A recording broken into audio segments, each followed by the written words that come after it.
Hola a todos, bueno, otro programa de domingo y seguimos con la ronda. La verdad es que llevamos una ronda bastante buena de gestores y asesores patrios españoles y hoy tenemos, los últimos serán a veces los primeros, con nosotros a Gabriel Castro. ¿Qué tal estás, Gabriel? Muy bien, encantado de estar aquí una vez más. Bueno, además tú fuiste de los que está desde el inicio con nosotros realmente y bueno, para el que no lo sepa, que lo dudo, pero Gabriel es gestor en Singular Bank y actualmente estás trabajando o llevando dos fondos. Uno es Gamma Global, que es fundamentalmente de renta fija, y el otro es Sigma Internacional, ¿verdad? Sí, así es. Aquí en pantalla, ¿no? Los dos fondos. No soy yo solo, somos un equipo que espero que en los próximos meses además crezca algo más, porque bueno, pues hemos crecido mucho en partícipes y en volumen. Hemos pasado, sobre todo, yo creo que lo que más me enorgullece son los partícipes, ¿no? 2.500 partícipes, algo menos de 2.500 partícipes a final del año pasado a prácticamente 10.000. O sea, es un crecimiento muy fuerte y para mí ¿no? Es un orgullo que ahorradores españoles depositen la confianza tanto en Sigma Internacional, que es, como has dicho, un fondo de renta variable donde tratamos batir al benchmark, batir al MSCI y generar retornos de doble dígito, que por ahora pues lo estamos consiguiendo desde el inicio, desde abril del 2021. Aunque sí que es verdad que, bueno, el primer mes y algo no pudimos gestionar, era simplemente una carcasa vacía, pero bueno, en el largo plazo un mes tampoco se nota mucho y ahora pues cada vez menos, ¿no? Que ya nos aproximamos a los 5 años. Y luego también en renta fija, con Gamma Global, mayormente renta fija, es un mixto defensivo, un fondo patrimonial, pues ahora tenemos menos del 5% en renta variable y bueno, pues tenemos un rendimiento muy bueno con una volatilidad pues muy reducida. Así que lo primero, dar las gracias a toda la gente que confía en nosotros y nada, esperamos pues seguir con estos rendimientos en el futuro. Perfecto. Bueno, pues ahora nos vas a contar un poco detalles durante el programa de hoy de empresas, ¿no? Que llevas en el Sí, fondo. así Venga. es.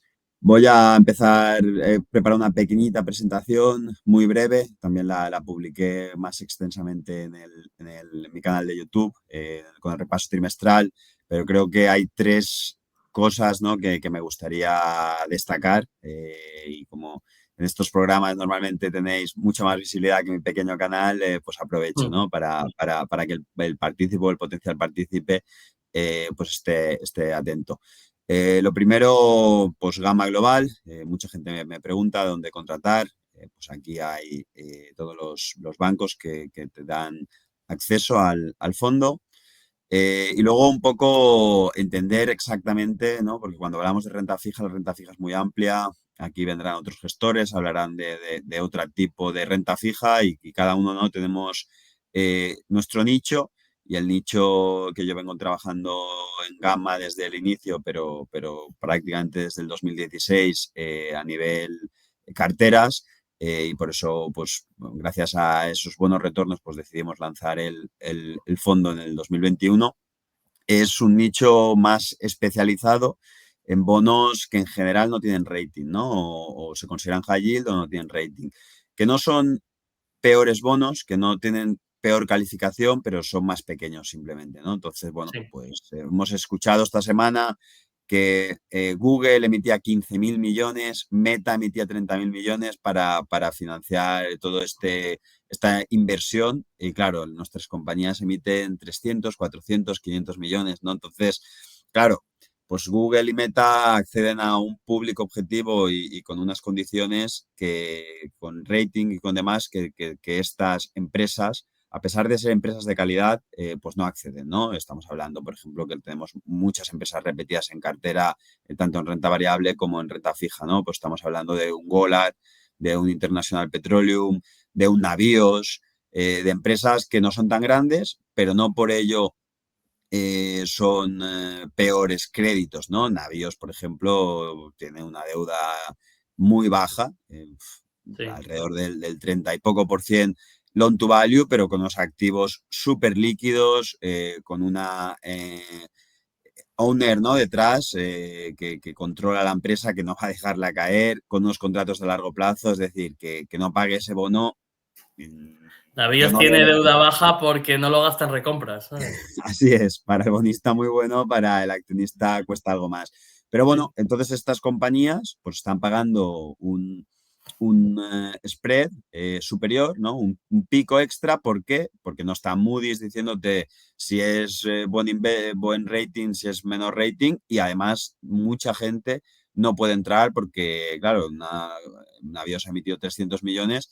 En 300 millones, si tienes un fondo de 10.000 millones o de 20.000 millones, pues no puedes entrar, ¿no? Y no te interesa hacer el trabajo que lo tienes que hacer tú, in-house, para al final destinar un 0,1 del fondo, ¿no? Entonces, aquí nos quitamos mucha competencia y al mismo tiempo, pues generamos unas mayores rentabilidades porque dejamos de depender del mercado, de los factores macroeconómicos, de las decisiones de los bancos centrales, es decir, inflación, crecimiento del PIB americano, del PIB español, y empezamos a depender de si Navíos va a pagar, si no va a pagar, el crédito, si va mejor los resultados, los fundamentales. Entonces, esto es la explicación de por qué nosotros lo hemos hecho también en estos últimos años, donde la macro, pues bueno, pues ha sido un poco más compleja, con subidas de tipos de interés, con guerras, con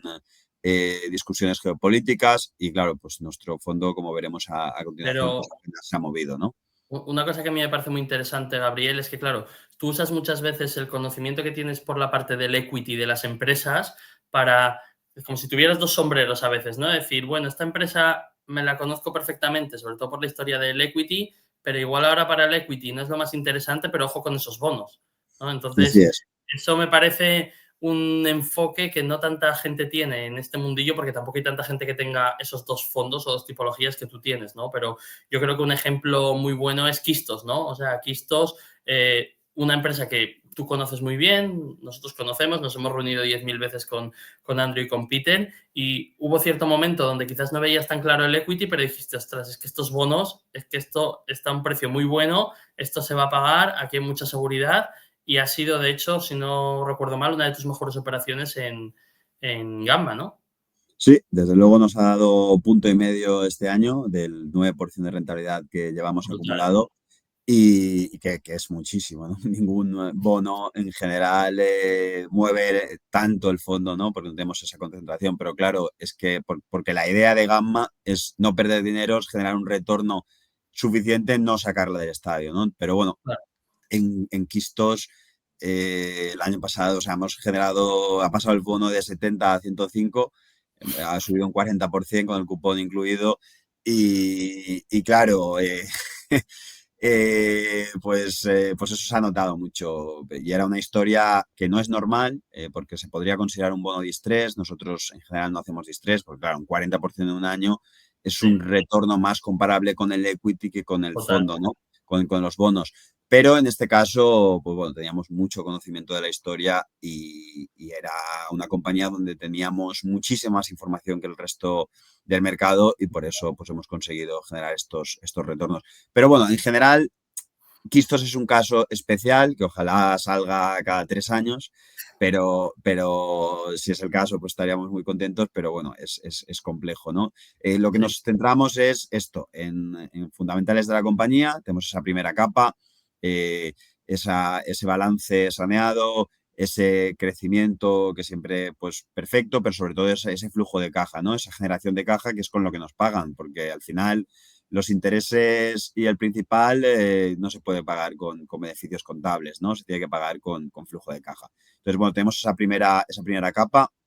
Cuando esa primera capa empieza a flojear, ahí es cuando el equity lo hace muy mal porque tiene que llegar un accionista y tienen que meter nuevo capital, ¿no? Hacer una ampliación de capital. Ahí, claro, si con los mismos activos los accionistas añaden más capital, pues esto es muy bueno para el bono, pero no es tan bueno para los accionistas, ¿no? Porque están claro. poniendo por los mismos fundamentales de la empresa, poniendo más capital. Pero claro, es la única manera de salir del paso de un problema temporal y muchas veces pues una ampliación de capital es correcta, está en un buen momento y le das estabilidad al negocio para seguir funcionando, ¿no? Lo hemos visto muchos ejemplos. Uno de ellos es posible que fuese Golar. En la parte baja además, pero bueno, en AMA Group, por ejemplo, que también la expliqué en Andorra el año Sí, pasado, pues era necesaria esa ampliación de capital para estabilizar el negocio, porque si no el proveedor, el cliente, pues no confiaba en ti, porque tenía duda de que ibas a quebrar y se genera esa bola, ¿no? Que se va haciendo más grande, más grande, más grande y ese ruido acaba con tu negocio. Lo hemos visto también en bancos, por ejemplo, ¿no? Cuando hay ese run de que el banco tiene problemas, la gente retira la liquidez por ese run y acabas quebrando el banco, ¿no? Pasó en Popular, por ejemplo. sí, Nosotros, evidentemente, vamos a negocios en deuda que están muchísimo más saneados y que pues el downside o el escenario negativo es mínimo, pero de ocurrir, pues queremos tener ese accionista de referencia que no va a dejar que la compañía tenga o afronte problemas que son temporales, que vienen dados pues, de algún mal producto, de un tema macroeconómico así un poco más flojo o cualquier decisión temporal, ¿no? Y luego la última pata, en el caso de que los accionistas, pues, sobre todo el accionista de referencia, pues no pueda contribuir o cualquier cosa, pues tenemos que tener bien valorada la empresa, esos activos en un escenario negativo para saber cuál va a ser nuestro recovery. Incluso en algunos casos, recuerdo uno de los primeros bonos en la que también la sacamos del estadio, fue el bono de Navios Acquisition, no sé si recuerdas, una empresa de sí. tanques, en el Ujú. que la equity era muy difícil comprarlo porque estaba carísimo en ese momento, porque los fundamentales o la visibilidad era algo más floja, estábamos en la parte baja de tankers, pero que sus barcos, incluso en la parte baja del ciclo, justificaban el pago de la deuda y teníamos un recovery del 95-96%, ¿no? Más el upside de, oye, sí que es verdad que el bono cotizaba como en 70 y algo, 80, más el upside de que el ciclo mejorase o que hiciese una ampliación de capital Navíos, es decir, Angeliki, Mm. pues aportase nuevo capital. Al final, 3, 4, 5 meses después, lo que pasó es que Navíos opó la compañía, Es consolidó verdad. la compañía en Navíos Maritime Partners, que a día de hoy, por cierto, fue muy buena decisión porque compró en la parte baja, debajo, ¿no? O sea, en el mínimo mínimo ya ha creado mucho valor con esa compra. Sí, Prácticamente no pagó nada al equity porque el equity estaba muy fastidiado con la deuda y claro, a los bonistas, pues cuando hay una OPA, nos repagan inmediatamente a 101, ¿no? Entonces, tuvimos la amortización inmediata, otro de los bonos que generamos mucha rentabilidad, pero como era al principio, el fondo aún era muy pequeño y era difícil encontrar papel al ser tan pequeño y bueno, en Pipos no se notó tanto como el bono de Quistos, pero también era una de esas que dices, oye, no ocurren todos los años, pero ocurren cada 3 años que pues dices, aprovechar y ya está. aquí no, o sea, esto es un no-brainer, ¿no? Y Claro. bueno, esto que os he explicado, pues está materializado en el rendimiento del fondo. Pues el fondo en general tiene la mayor parte de los meses positivos, como podemos ver. El 2021, cuando estamos construyendo cartera, que cuesta, o como se estaba comentando, construir esa cartera, sobre todo con un fondo pequeño, cuando el fondo más grande, pues ya no tenemos esa problemática de construir la cartera, porque claro, pues eso, si tienes un fondo de 4 millones, pues 100.000, 200.000 tickets pequeños, pues te impactan mucho, son lo primero muy complicados de conseguir porque nadie está en el mercado para esos tickets, el broker tampoco te hace caso y el que te lo vende caro, ¿no? Entonces, bueno, tienes un impacto negativo inicial y eso es un poco lo que explica también que en el 2021 pues costase. En el momento en el que ya tienes la cartera, es verdad que en el 2022, pues todos lo sabemos, la mayoría de los fondos de renta fija acabaron entre -5 y -15, depende de duraciones y demás. Nosotros conseguimos acabar +3 y luego, bueno, pues a partir de ahí ya más o menos pues ha ido todo en línea, con un 2023 un pelín más flojo de lo que debería, que se compensó en el 2024 y con un 2025, bueno, que estamos haciéndolo muy bien por 3 factores. El primero, que la poca rentabilidad variable que tenemos ha funcionado muy bien, ya ha sumado, ha aportado 2,5 puntos extra, cuando en general yo siempre hablo de +10, -10%, es decir, +0,5, -0,5, no es lo que va a generar la rentabilidad en este fondo. Luego, otro factor también específico de este año, en menor medida del año que viene, y en 2027 ya no lo tendremos, hasta 2028, son amortizaciones anticipadas, que para comprarnos el bono, pues en general nos pagan una prima, y bueno, pues ahí hemos tenido probablemente 0,5 extra de rentabilidad que no habríamos tenido si estuviésemos en 2026, pero sobre todo en 2027. Y el último factor específico de este año es Quistos, ¿no? Bueno, que evidentemente, si hubiésemos tenido otra empresa, pues también hubiese generado, pero claro, no es 1,5, ¿no? Pues probablemente pues habría generado 0,5. Entonces hay ahí un punto extra de rentabilidad incremental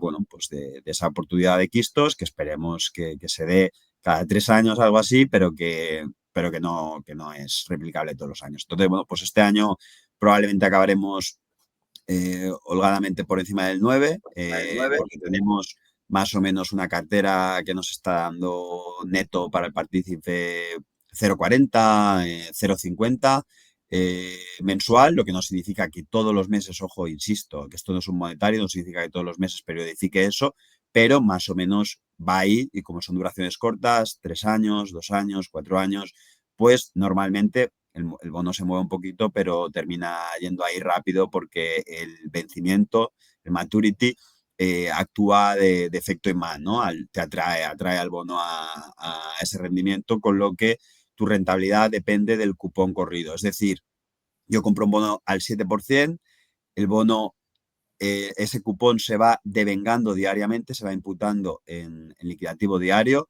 a pesar de que no se cobre, ¿no? Se cobra 2 veces al año porque los intereses son pagaderos semestralmente, pero se provisiona todos los días, incluyendo el fin de semana. Entonces, todos los días tienes ese factor positivo que ayuda al fondo, y luego, evidentemente, se mueve, pues hay un poquito de divisa abierta que se mueve, el bono se mueve un poquito, hay un poco de renta variable, se mueve, pero en general pues tienes ese empuje constante, diario, incluido fin de semana, que te lleva pues a esa rentabilidad que esperamos del 5 o 6% neta para el partícipe.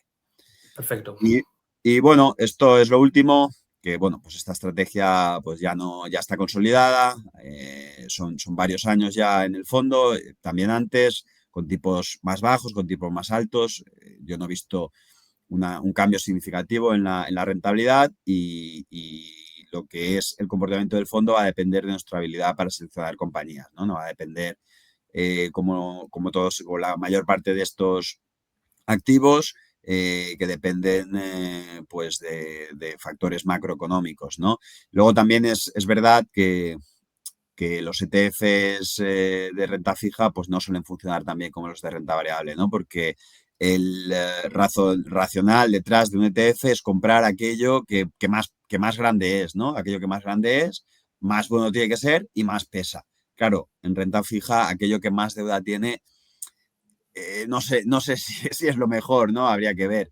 Entonces, bueno, pues, pero bueno, independientemente de eso, yo creo que los retornos en términos absolutos, términos relativos, como veis aquí, pero en términos absolutos, pues son muy buenos.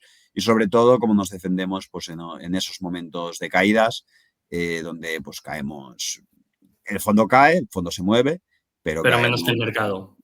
mucho menos que tanto la parte de renta fija como especialmente la parte de renta variable, ¿no? Y bueno, con eso cierro Gamma. No sé si tienes alguna pregunta, si no vamos a Sigma y entramos en empresas.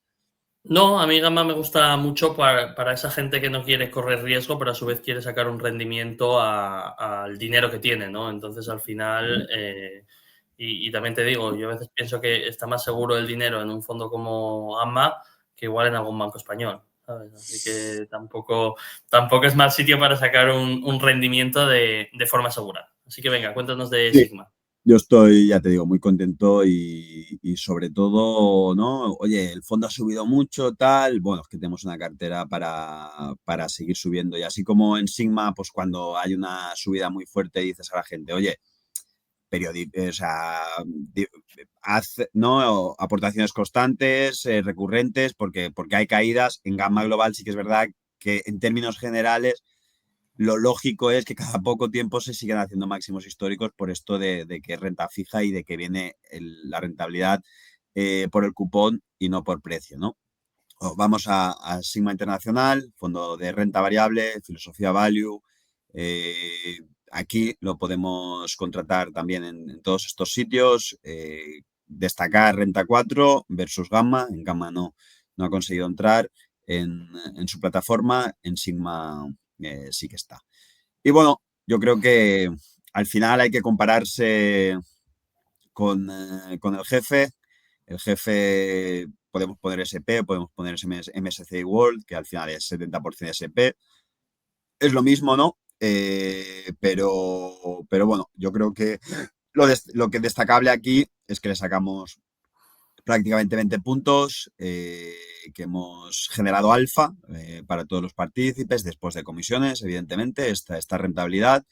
Y que es verdad que no es homogéneo, ¿no? No es todos los años, pues hay años que el índice nos bate, hay años que nosotros batimos, pero yo creo que lo importante es dos cosas. Hemos conseguido generar alfa, lo que justifica, ¿no? Apostar por un fondo de renta variable activa porque me bate al mercado. Si no, compraría el mercado, que evidentemente es más barato porque simplemente compran aquello que sube, aquello que pesa más. Y lo segundo y no menos importante es que aporta diversificación, ¿no? Yo si fuese un inversor externo tendría mi cesta de indexados con su MSCI World, que ya te incluye, porque el MSCI World literalmente es 70% Estados Unidos, 30% Europa, no hay más en MSCI World.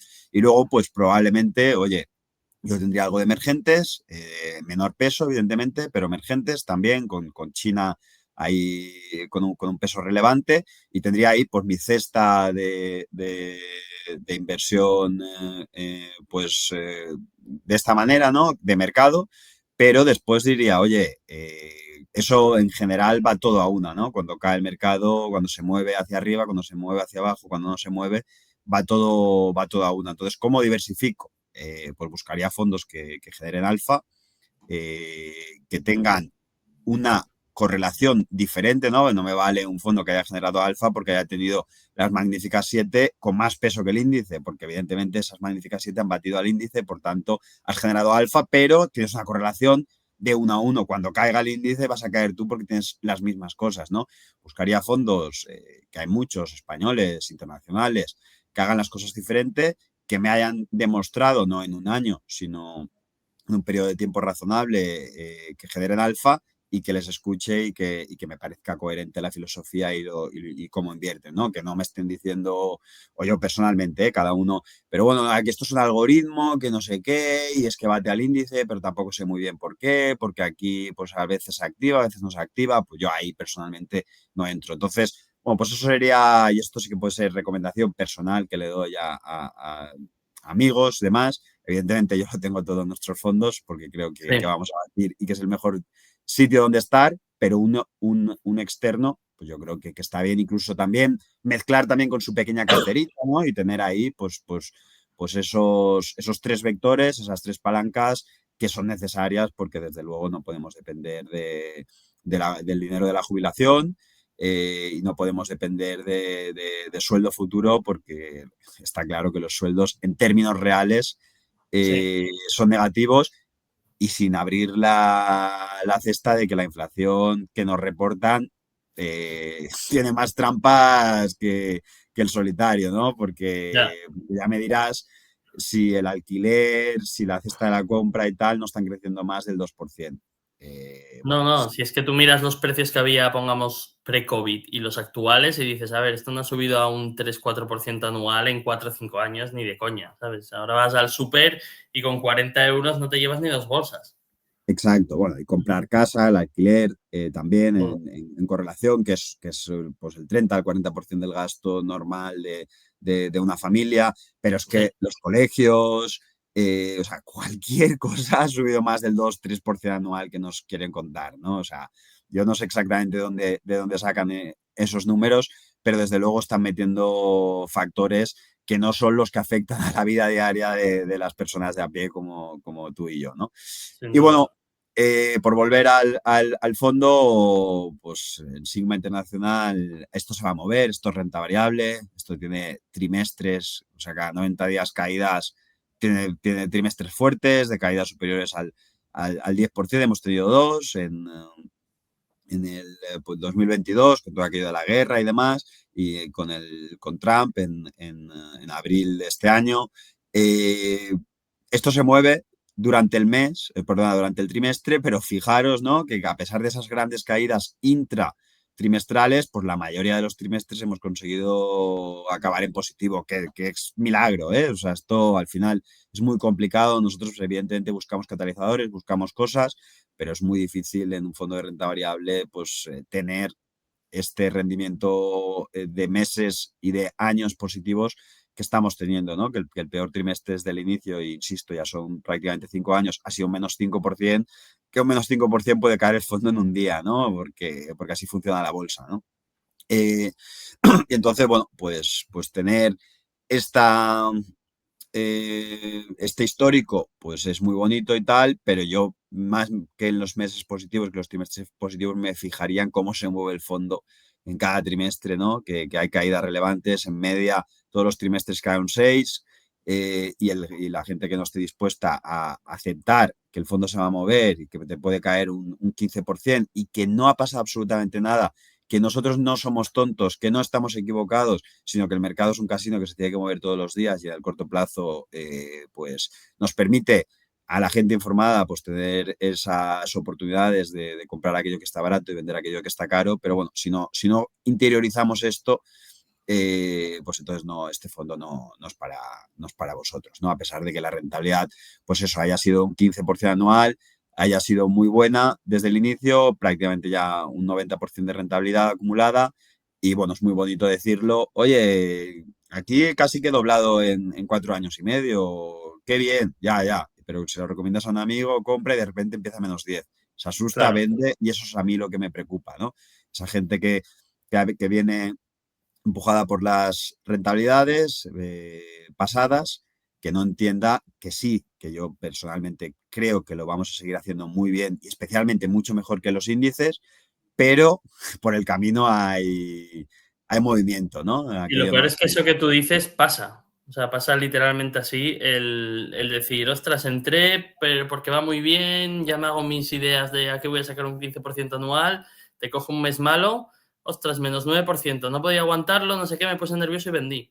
Y eso pasa con fondos y pasa con muchas acciones también que yo lo he visto, ¿sabes? O sea, entonces, Sí, claro, hay que saber llevar la volatilidad, hay que saber también entender que no se gana siempre y que esto suele ser una tendencia a largo plazo, ¿no? Pero con exacto. más o menos baches, básicamente. Si no tienes por lo menos un horizonte temporal de 3, 5 años, que es un poco lo que tenemos nosotros también en las tesis de inversión y demás, en los business plan, planes de negocio con las compañías, no deberías de invertir en renta variable. Y bueno, como lo estamos haciendo ahora máximos históricos, te recomiendo, y además es una recomendación que vendas, ¿no? Y que vayas a otro producto. Porque si no aceptas caídas, habrá caídas, habrá años de -20, los habrá, Sí, y habrá años como este año de prácticamente +30, ¿no? Lo importante es a largo plazo, a esos 5 años, a esos 10 años, pues que tengamos una rentabilidad que te permita componer. Y lo bonito que es componer, ¿no? Si doblamos cada 5 años, que es agresivo, ¿no? Y no me comprometo a ello, pero claro, el primer año en los primeros 5 años doblas, pero cuando llegas al año 10 has doblado sobre lo doblado, has multiplicado correcto. por 4. Cuando Sí, llegas al año 15, has doblado sobre lo doblado sobre lo doblado y empiezas a hacer la bola. Has multiplicado, al final sí, has sí, multiplicado por 16, por 20, por 30 tu dinero. Y sí, ahí es cuando de verdad, pues eso, en horizontes temporales de 20, 30 años, es cuando dices, wow, esto que puse aquí, que más o menos confiaba, pero tampoco lo veía claro, ahora me está pagando la casa de mi hijo o está pagándome, está complementándome la jubilación, está cualquier cosa, ¿no? Entonces yo eh, animo a toda la gente a ahorrar, pero con ese horizonte tienes que tener muy interiorizado que esto va de largo plazo. Y evidentemente hay veces que de verdad, pues dices, oye, aquí me he equivocado. Nosotros lo hacemos también y vendemos compañías y demás, pero no puede ser por el performance de un mes, ni de un año, ni incluso de 3 años, ¿no? Tienes que entender la filosofía, escuchar si es coherente y darle algo más de plazo, ¿no? Y luego, evidentemente, insisto, si llevas mucho tiempo diciendo cosas y luego haciendo otras, cambiando de estrategia, eh, incoherente, además generando unas rentabilidades mediocres, pues yo también me he equivocado a veces y oye, fuera y ya está, ¿no? Que tampoco es que tienes que comprometerte de por vida, ¿no? Aquí solo con mi mujer, compromiso de por vida y con mi familia. El Total. resto, el resto se puede variar, ¿no? En el largo plazo si ves que no funciona. Pero bueno, quería presentar una tesis de inversión que llevamos tiempo siguiendo, hemos incorporado en los últimos meses. Es Pluxee, hemos comprado realmente Pluxee y Edenred. Son unas empresas que tienen, yo creo que un negocio fantástico, pero además, bueno, pues esto que estáis viendo aquí, ¿no? Cuando vemos un sector y es prácticamente oligopolista, tiene unos roces muy altos, pues aquí ya en principio dices, vale, este sector, esta empresa no la voy a comprar porque cotizará muy elevada, ¿no? Muy cara. Cuando la ves por debajo de 10 veces beneficios, dices, vale, aquí está pasando algo. Cuando te pones a investigar, a entender con estas características que estamos viendo aquí, pues entiendes exactamente de dónde viene el problema y por qué el mercado está miedoso en el corto plazo, pero que es algo que creemos que se solucionará a largo plazo. Por entender qué es Pluxee, ¿no? Pluxee Sí. es una empresa que nos permite, nos facilita o le facilita al gobierno emplear un dinero en fomentar actividades que ellos quieren, ¿no? En general es tickets restaurante, es el fomentar o mejorar el negocio de restauración local, que es muy importante en todas las economías, pero también es guarderías, especialmente desde la compra de COVID, como hemos leído antes, es guarderías, es bono cultural, es gimnasios, depende de la geografía y depende de lo que el gobierno de turno esté intentando eh, eh, empujar, ¿no? En general, como he dicho, es el negocio de restaurantes y lo que hace el, el gobierno es incentivarlo. ¿Cómo lo incentiva? Pues te dice a la empresa, oye, si tú le pagas en este instrumento, en tickets restaurante, que ya no son tickets, ahora va por tarjeta, nosotros te perdonamos el coste de empresa. Sabéis, o probablemente, o espero que sepáis, que lo que cobráis vosotros en neto tiene doble tributación. Lo primero, el bruto, que ya se está reteniendo la seguridad social cada mes para que al final, cuando hagáis la declaración de renta, ni les salgáis a devolver ni a pagar, porque si todo el mundo saliésemos a pagar en la declaración de renta, Hacienda quebraría literalmente. Entonces Entonces ya, dejarían de hacerlo. tal cual, tienes acuerdo con la compañía, ¿no? Imagínate, todo el mundo al final se lo habría gastado todo, el bruto, y al Sí. final, cuando llega abril, pues evidentemente nadie tendría dinero para pagar. Entonces tienes acuerdo con la empresa para que te retenga directamente y les envíe ya a ellos la parte del IRPF que te calculan mes a mes y si al final cobras un poquito más, un poquito menos, te liquidan cuando hagas la declaración de renta, ¿no? Entonces eso Sí. es una parte, el IRPF, que todos pagamos. Más salario pagas más, menos salario pagas menos porque o sea, va por rangos, ¿no? Incrementales.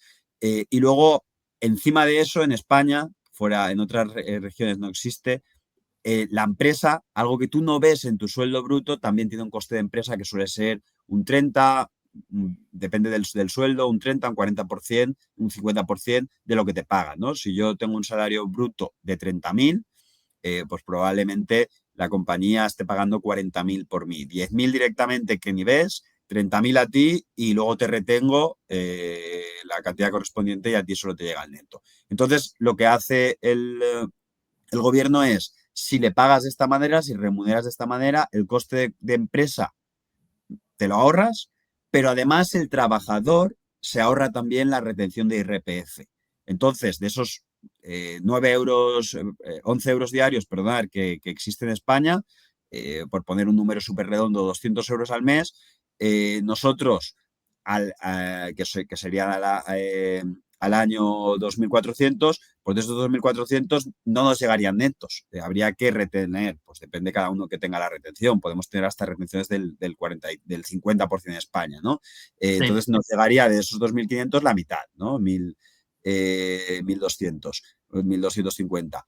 Pero lo que complementa muy bien en este servicio es que, oye, no te retengo a ti, te doy 2.500 netos siempre y cuando tú los utilices en restauración, ¿no? En comer todos los días. Literalmente es la norma comer todos los días laborales, ¿no?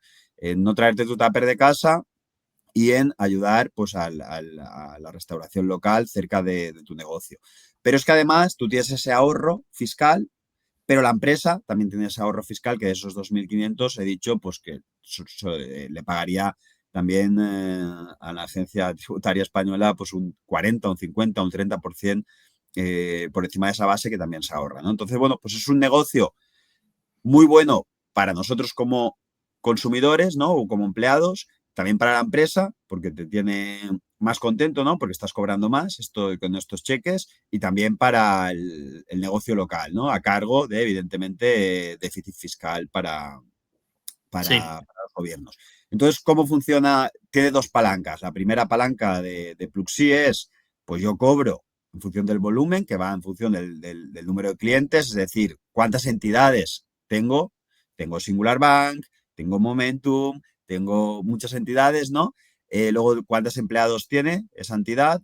Luego, también cuánto le damos, ¿no?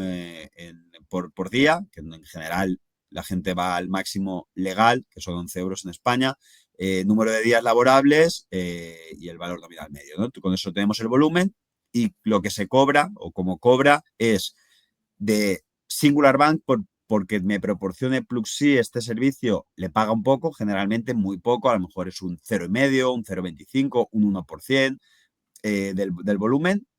Y luego, sobre todo, muy importante, a quien cobra es al cliente final, ¿no? Al restaurante. Porque, claro, el restaurante, por estar dentro del ecosistema de Pluxee, pues sabe que va a acceder a menús diarios todos los días o a gente que va a comer todos los días que si no estuviese Pluxee haciendo esa labor o si no estuviese dentro del paraguas de Pluxee no iría, ¿no? Porque, claro, si yo tengo 5 restaurantes alrededor de mi oficina que puedo ir con Pluxee y uno que no, pues evidentemente voy a ir a esos 5, no todos los días al mismo, pero voy a ir a esos sí, 5 porque me lo está subvencionando, me lo está pagando la empresa, me lo está subvencionando el Estado, ¿no? sí. Entonces, pues bueno, ahí tiene un take rate normalmente del 5%. Entonces tiene más o menos, cobra un 6% de todo el volumen por una parte. Eso es un primer negocio para Pluxee. El dinero, insisto, me lo ha puesto el banco en mi tarjeta, pero Pluxee ha cobrado tanto cuando yo he pagado el restaurante como por al banco por ponerme el dinero. Y entonces tiene ese 6% de take rate que se llama, ¿no? Sobre el volumen de negocio, aproximadamente. Y luego tiene otro segundo vector donde genera beneficios, que es por el float. Este dinero que me ha puesto la empresa el día uno, claro, yo el día uno no me gasto esos 200 euros en comidas, ¿no? Me los Claro, gastando durante el mes. Entonces, bueno, pero ese dinero a Pluxee le empieza a rentar desde el minuto uno. ¿Por qué? Porque lo tiene invertido, como los bancos, lo tiene invertido a la tasa bancaria, al repo, al tipo central. En Europa es el 2%. Y todos los días tengo esa masa que me va generando dinero, dinero, dinero. Entonces tienes esas dos palancas de cobrar dinero, los operativos y los del float. Y con eso claro, y tienes ese dinero, el del float, por así decirlo, no lo comparte con nadie, ni lo comparte obviamente con la empresa que pagó el día uno, ni lo comparte con el trabajador, en plan, no, no te doy 11, te doy 11,07. No, no, ese dinero se lo queda a la empresa, claro. exacto, exacto. Entonces, claro, pues en Europa, oye, no es tantísimo, pero es que en Brasil, por ejemplo, que tienes tipos del 10, bueno, no es tantísimo. Cuando tienes mucho volumen es mucho, ¿no? Y además, piensa que va al margen del 100%, porque como tú has dicho, ahí no tienes que hacer nada. Ahí eres un banco y vas ingresando, ingresando, ingresando, ¿no? No tienes que hacer nada. Entonces, tiene un margen del 100%. y no tienes ni que desarrollar apps ni invertir. Pero bueno, todo ese ecosistema, como he ido explicando, pues es muy bueno.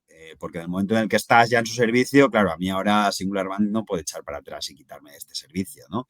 Entonces, en el momento Claro. en el que estás, ya te quedas, ya no haces, ya no te cambias. Hay dos, está Edenred o Pluxee, tampoco hay mucho más. No te cambias y para ellos es constante, constante, constante. En el momento en el que has entrado en la rueda y Singular Bank va creciendo, pues más gente y se van generando beneficio, ¿no? Y entonces generan beneficio o crecen por dos maneras. Lo primero, por penetración. Cada vez aún hay mucha gente que no lo sabe, que no conoce estos servicios, sobre todo pues empresas más pequeñas que se van haciendo grandes, pero por penetración, por crecimiento de la propia compañía. Si Singular Bank, que está creciendo en número de empleados, cada vez más empleados, pues también gana más dinero Pluxee. Y lo último, por inflación. ¿Por qué? Porque los estados capan el límite de euros por día laboral, ¿no? En Francia, por ejemplo, está en 14, en España está en 11, pero es que hace un año o hace 2 años estaba por debajo. ¿Por qué? Porque con esa inflación alimenticia, esa inflación en supermercados, pues ellos van actualizando el face value que se llama la tasa máxima o la tasa en la que pagan, ¿no? Ahora se está hablando ya de Italia, que van también a actualizarla, y oye, son actualizaciones a lo mejor del 10%, que te dan ese viento de cola a tu ecosistema y de repente lo que tenías ya ahí orgánicamente, lo que tenías ya ahí conseguido, de repente está creciendo al 10%, no porque estén contratando más trabajadores, sino simplemente porque están subiendo por el gobierno, ¿no? Que está subiendo el límite. Y eso Sí, pasa, sobre todo en un mercado inflacionario como el que estamos en la actualidad, ¿no? Entonces, bueno, pues es un muy buen negocio que históricamente ha cotizado a 30 veces beneficios, 25 veces beneficios por la calidad y la resiliencia del negocio, incluso en momentos difíciles como crisis y tal, pues ha aguantado bastante bien. En 2009, 2010, pues aguanta. Se cae algo porque si echas a gente, pues se cae algo. Pero y es otros menos también negocio. mejoran, tal, no sé qué. Entonces, no cayó mucho, cayó un 4, un 5%, si no recuerdo mal, en el 2010. No Pluxee, Edenred, que era la cotizada. Pluxee es un spin-off de Sodexo y tiene muy poco tiempo cotizado. Pero bueno, ahora en el COVID llegaron a 35 veces después del COVID porque tuvimos esa fuerte inflación y entonces empezaron a crecer sobre lo que ya tenían montado muchísimo, muchísimo. Entonces esto aumentó el múltiplo, pero ahora están por debajo de 10 veces beneficios. Están por debajo de 10 veces beneficios por tres factores. Uno que es Italia, que ya se ha solucionado, que han cambiado un poco eh, eh, las reglas del juego, lo cual no es negativo en ningún caso para las compañías. Esto solo ha afectado a Edenred, no a Pluxee, porque Pluxee ahí no tenía prácticamente cuota de mercado, tiene un 3% de cuota de mercado y era Edenred el que tenía el 50%, pero a pesar de haber un cambio de regulación, no ha sido negativo, no han cambiado los incentivos, no ha cambiado nada y tiene en el corto plazo un pequeño impacto porque en Italia, en vez de, como te he contado, Edenred o Pluxee, cobrar del cliente, cobrar de Singular Bank, le pagaban y se lo cargaban todo al, a la restauración, al restaurante, entonces el restaurante pagaba un 15, Pluxee y Edenred le pagaban un 10 al cliente y se quedaban un 5 ellos netos. Y eso no tenía sentido, ¿no? Porque el cliente, es decir, Singular Bank ya cobraba el incentivo fiscal del Estado. Y esto Claro. está para favorecer al restaurante, no para fastidiar al restaurante, ¿no? Entonces, esa regulación la han mejorado y la han puesto en Italia en línea con el resto de geografías, que es, oye, el restaurante no le puedes cobrar tanto y lo que tienes que hacer es encargarte de que el cliente te pague o no te cobre, por lo menos, ¿no? Entonces, bueno, Sí, han cambiado eso, pero temporalmente, como tú estás pagando al cliente y tienes unos contratos, pues tienes ahí aún un efecto negativo en el que tienes que seguir pagándoles, ya cobrando menos del restaurante, porque desde septiembre ya no se puede, entonces tienes ese impacto. Pero sobre todo, lo que ha desatado el ruido ha sido en Francia, donde se había insinuado o se había propuesto reducir el beneficio fiscal, es decir, no eliminar, sino reducir, en vez de estar descontándote todo, que descontasen un 8% menos, ¿no? Entonces, en sí, vez de, depende de la escala salarial, pero en vez de estar en media que están en el 33, una cosa así, o 35, pues que pasase al 27, ¿no? Hay gente del 45, tal, pero eso era un poco reducir el impacto fiscal, lo cual, bueno, pues oye, era mejor antes, pero sigue siendo mejor que la alternativa que es cobrar en cash, ¿no? Entonces, bueno, se planteó, pero en Francia los parlamentos han dicho que aquello no avanza, ¿no? Y falta aún la oficialidad, que se verá el año que viene cuando ya anuncien las leyes finales y este decreto probablemente no esté.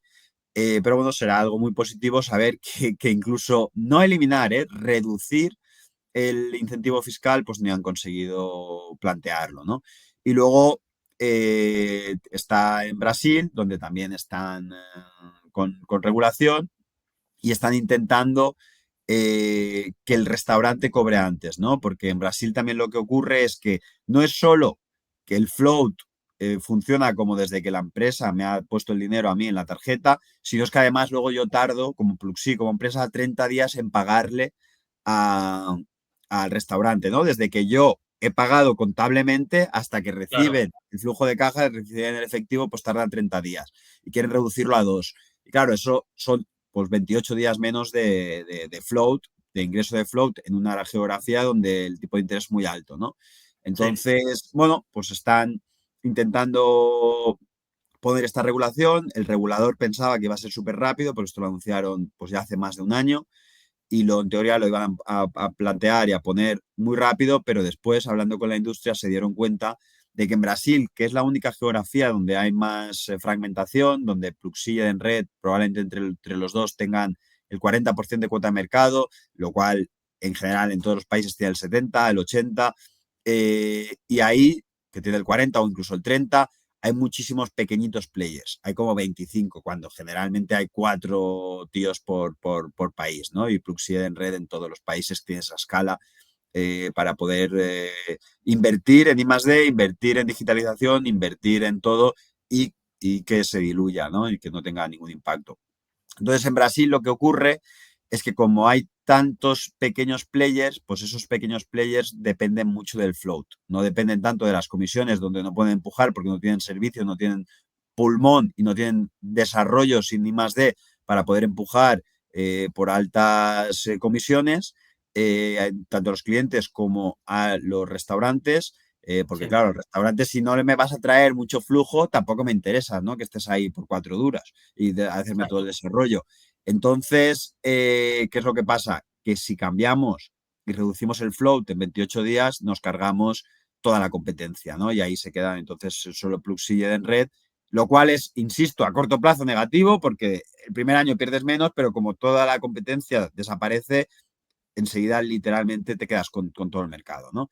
Entonces, Sí. bueno, pues por esto está habiendo algo de ruido, ha habido ruido regulatorio, yo creo que al año que viene se van a solucionar los dos grandes núcleos que quedan, que es Brasil y Francia, y volveremos a centrarnos en una compañía que está creciendo a doble dígito en EBITDA, con un ecosistema muy bueno y que no tiene sentido que esté por debajo de 10 veces beneficios, ¿no? En el corto plazo, bueno, pues tienes ahí algo también de la situación macro, porque en Francia, pues bueno, no está la cosa como está también, la gente no está contratando y tal. No significa que decrezcas, significa que crezcas menos y hay Sí, algo de ruido ahí, por eso también, pues temporalmente, pues bueno, estamos viendo algo más de volatilidad, pero yo creo que la clave aquí es recuperar la confianza en la regulación, que insisto, creo que va a pasar el año que viene, y aquí, pues probablemente cuando esto ocurra, pues durante el año que viene, pues podemos volverlas a ver a cotizar a 15, 20 veces beneficios, lo que implica solo por re-rating doblar más. Cada año pues está creciendo a doble dígito ambas compañías, ¿no? Edenred en el corto plazo ha dicho que quiere invertir un poquito más y es más grande y tendrá algo más de dificultad y este año ha guiado más en un crecimiento del 5 o 6%, excluyendo estas pequeñitas inversiones extra, estas reestructuraciones extra, pero sí. al año siguiente, el 27 y el 28, ha guiado también doble dígito otra vez de crecimiento, insisto, cotizando por debajo de 10 veces beneficios y sobre todo con la consistencia, con la fiabilidad, con la solidez del negocio, ¿no? Entonces, bueno, pues son dos compañías que hemos metido en cartera, entre las dos pesan 6 y pico, y si las juntásemos las dos, pues que es más o menos la misma tesis, Pluxee algo más pequeña, algo más de capacidad para crecer los márgenes, pues pesa algo más, pero si la juntásemos las dos, pues probablemente sería la primera posición del fondo. Y una cosa, los resultados que presentaron hace muy poco, ¿no? Porque de hecho estas dos, está muy bien que traigas Pluxee porque últimamente se están siguiendo bastante en el Discord de Momentum, ¿vale? Porque Silvermoon, no Silvermoon, perdón, Road to Freedom la lleva, estuvo comentando sobre ella, la verdad es que hizo un análisis muy, muy bueno. Y lo que yo vi es que presentaron ambos recientemente resultados en las últimas semanas, ¿verdad? Y que quizás los de Denred fueron mejores que los de Pluxee para este No, trimestre. no diría ¿No? eso, pero ¿sabes lo que pasó en Edenred? Que hay mucho corto, porque es una compañía más grande, tiene más market cap, tiene más free float, Sí, es más conocida y tiene mucho más corto que Pluxee. Entonces, cuando presentaron resultados, que los resultados no fueron buenos, lo esperado más o menos fueron un 2% por encima del mercado. El mercado, hablo de memoria, pero esperaba un 6 o un 5 y presentaron un sí. 2% por encima. Y Mm. subió un 30 en la semana siguiente, porque había tal negativismo, Claro, tantos sobre la cortos empresa. pensando de que este negocio se va a pique, que tal, que cual, que de repente dijeron, oye, que esta historia crece, ¿no? Pluxee luego presentó mejor en términos absolutos porque crece más, porque Ok. tiene más exposición a Brasil, que es un mercado de más crecimiento, porque es más pequeña, porque está mejorando el EBITDA, que tiene 10 puntos, 12 puntos de diferencia, y esa diferencia de margen de EBITDA simplemente está explicada por la escala, pero sobre todo porque no han hecho esas inversiones, porque estaban debajo del paraguas de Sodexo. Sodexo es una empresa de catering y a este segmento le ponían poco cariño, ¿no? Claro. Entonces, bueno, ambas presentaron muy bien, ambas subieron y fue ayer hizo el Capital Market Day Edenred, dio las guías para el 26, 27 y 28, fueron un pelín, las del 26 solo fueron un pelín por debajo de lo esperado y el mercado la castigó con un -10, pero insisto, cuando las ves en términos absolutos, sobre todo versus lo que está cotizando, versus el negocio, la calidad que tiene, Sí, es simplemente un take profit. Aquí lo que pasó es que había subido un 30 inmediatamente claro. y el mercado aprovechó que habían presentado o habían guiado para el 2026 un pelín más flojo, pero muy poco. O sea, se esperaba un 6,5 y guiaron realmente después de costes extraordinarios un 3. Pero te dijeron el 27 y el 28 volvemos a crecer a doble dígito. Y entonces, como el mercado es cortoplacista y tal, pues bueno, le castigaron. Y Pluxee, como es ahí el comparable y tal, pues se llevó también un 5 por la gracia, porque Pluxee ya había Sí, dado guidas para el 2026, que era crecer en EBITDA, en orgánico algo menos de doble dígito, en EBITDA doble dígito. Y bueno, pues dijeron, oye, también por guapo te venga, te lo castigamos. llevas. Pero eso es Ya. el mercado, y además estas compañías pues están ahí con el ruido regulatorio y tal, mucho head fan fuera, sorteando tal, pero bueno, fuera de Vale. eso, si nos centramos en lo que nos tenemos que centrar es en ello, oye, esto a tanto corto, medio, largo plazo, ¿dónde va a estar? En un escenario negativo que pase Brasil, tal, no sé qué, y miramos y decimos, oye, aquí hay posibilidad de doblar en 3, 4 años y esto tiene que estar en cartera, ¿no?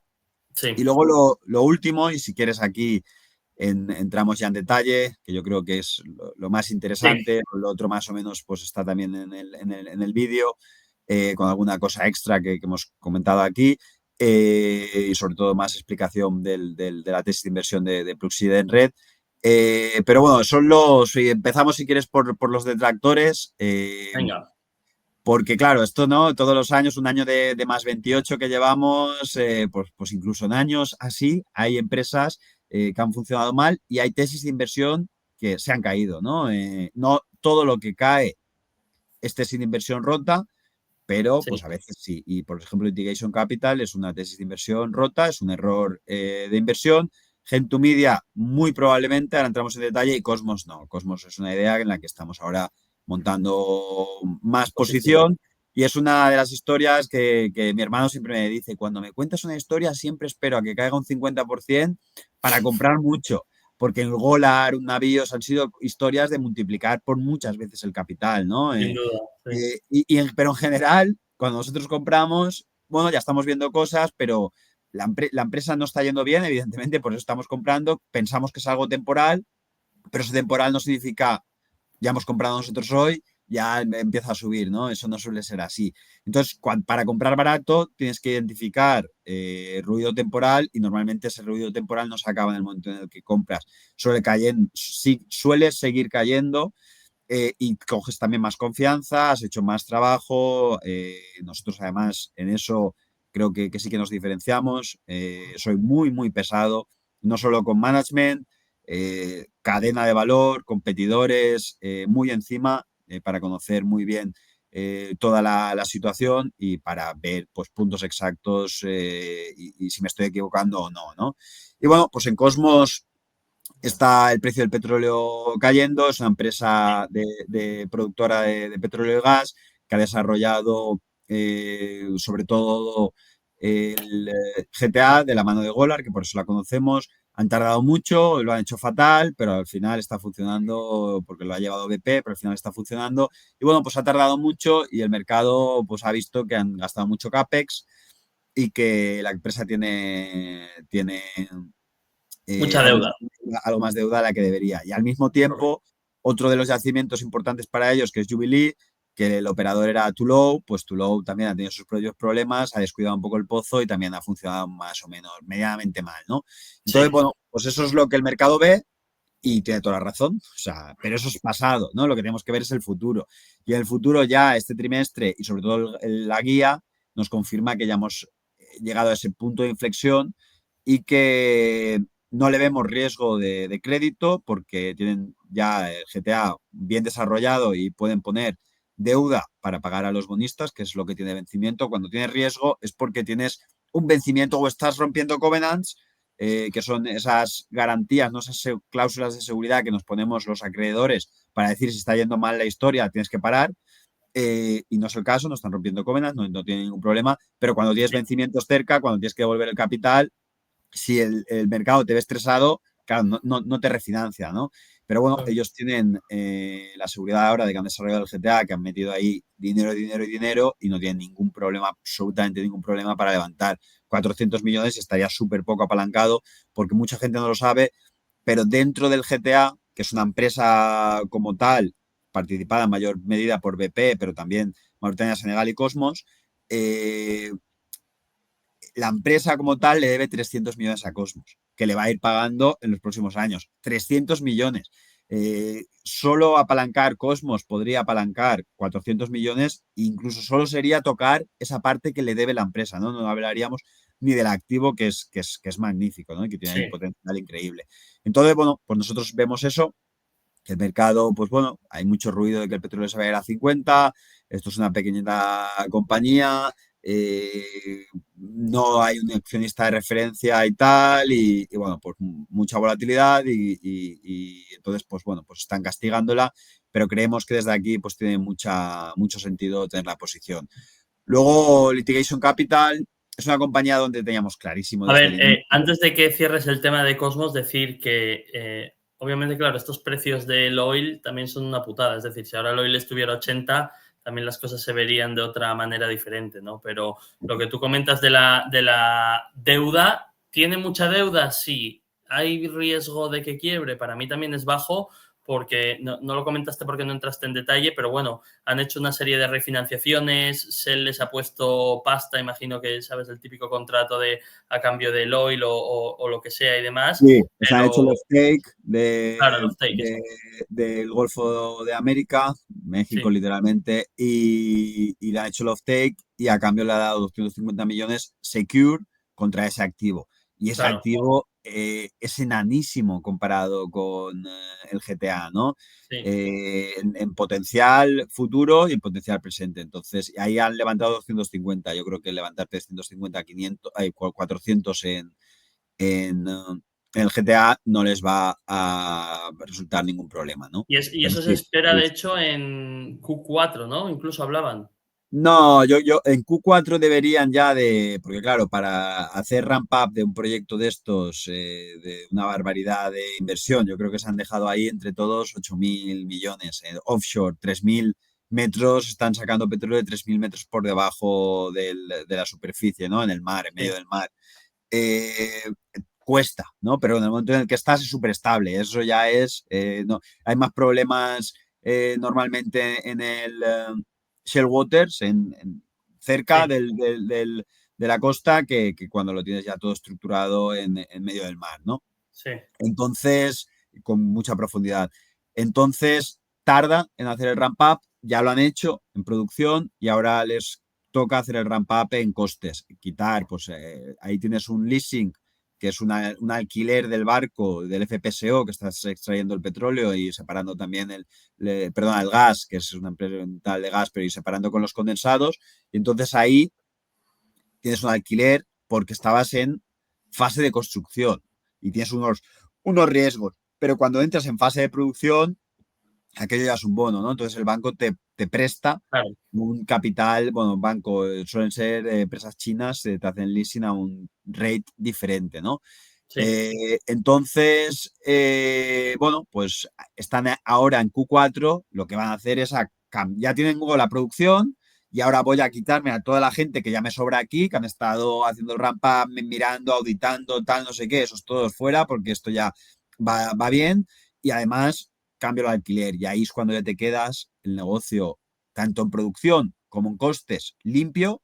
Entonces sí, empiezas a generar caja en Q4, empiezas a generar caja a final de Q4 y ya Q1 del año que viene vas al banco o a un Shell de turno o a un tal y le dices, oye, yo tengo aquí un activo que es la bomba, que ha invertido todo esto, que está produciendo esto, dame dinero sí, solo contra este activo. Si no te quedas, si va mal, te quedas mi sí, stake. es el Claro, activo.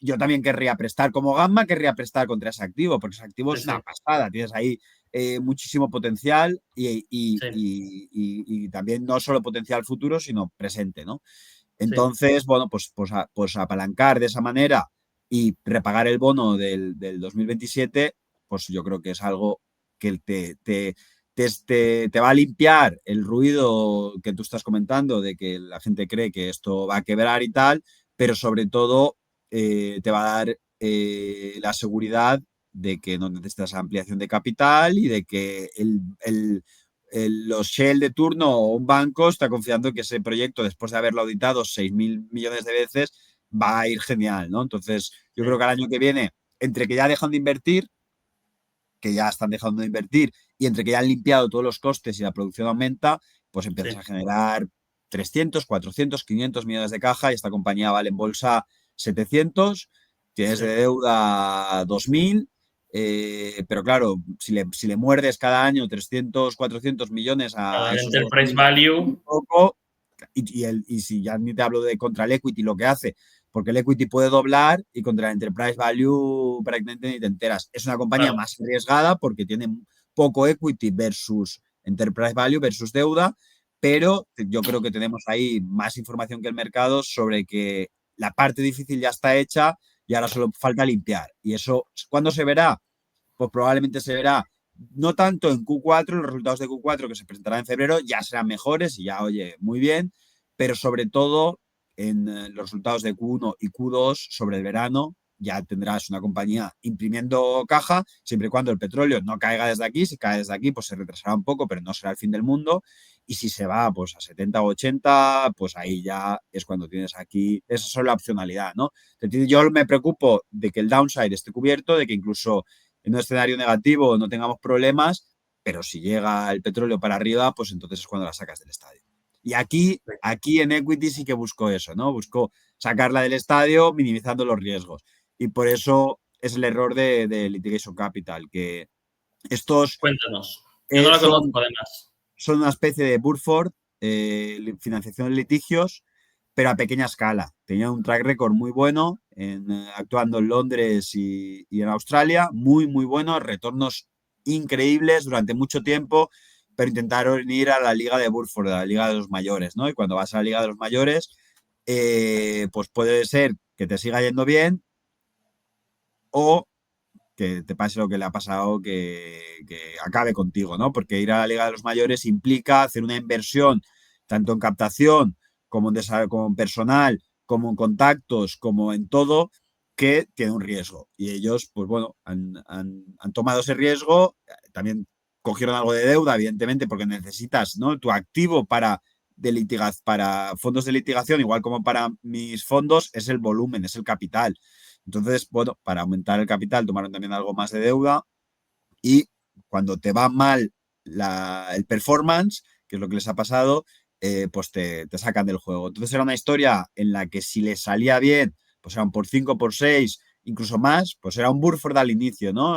Burford pues multiplicó por 20, por 30, yo qué sé, por cuánto multiplicó cuando era. Y ellos estaban en el mismo camino y era una historia de, oye, aquí vamos a comprometer un 1%, no vamos a asignarle más, estamos bastante encima de ellos, creo que tiene sentido lo que están haciendo, pero tenemos que ser conscientes de que si va mal lo perdemos todo, que es lo que ha pasado, y si va Sí, bien lo sacamos del estadio. Entonces, bueno, pues al final en estas tesis tan eh, cara o cruz, ¿no? Yo creo que en probabilidades estábamos al mismo, pero si salía bien ganábamos muchísimo, muchísimo, y si salía mal, pues no sí. podíamos perder más que la posición, ¿no? Entonces, bueno, pues es un error de inversión de los que volvería a tomar y de que hemos tomado y muchas veces pues nos ha ido bien, pero evidentemente no es una posición para meter un 3, un 4, un 5, un 6% del fondo, ¿no? No es una posición top 10, pero es una posición de esas que a veces hemos tomado, que han funcionado bien en general y que esta, pues en este caso, no ha funcionado y pues mejor que no funcione en un año donde funciona todo lo demás y no hay problema, Sí. ¿no? Pero vamos, Y a ver, que tampoco hay que volverse loco porque nunca te van a funcionar todas las tesis, ¿no? O sea, me eso refiero. está claro, o sea, es imposible, ¿no? Que disparando incluso del top 10 alguna no funcionará del todo, pero esperemos que esa que no funcione, por algo está en el top 10 y es porque pues el escenario negativo pues perdemos muy poco dinero, ¿no? Este ahora al revés, esto el escenario negativo lo perdíamos todo, el escenario positivo podrías multiplicar por las veces que quisieses y lo que tú has dicho, cuando miramos el porcentaje de fallos que tenemos anualmente, Sí, pues es que si siempre suelen ser dos, tres compañías, están ahí, ¿no? Lo importante es que no estén arriba y claro, pues eso es nuestro trabajo, pero si nosotros intentamos acertarlas todas, muy probablemente nos equivocaremos en la mayoría, ¿no? Porque lo que estaremos haciendo es intentar ir a lo seguro, que en general está caro, y cuando se gire un poquito el mercado, cuando falle un poquito la tesis o algo, te pegarán un viaje del que no te recuperarás, ¿no? Que es también, sin no duda. siendo lo mismo, pero lo que le ha pasado pues, a todos los fondos de renta fija, que iban a lo seguro, a los treasuries, como no pagaba el corto plazo y estaba en negativo el corto plazo, ibas alargando plazo, hasta que pasa algo. No pasa nada mucho tiempo y estás ahí 6 años generando una rentabilidad mediocre, pero bueno, porque la inflación Sí, es cero y entonces tal, y de repente hay un año que la inflación cambia y te pegan un viaje que te han quitado la rentabilidad de 10 años, ¿no? Pues nosotros total. eso, ese no es nuestro juego.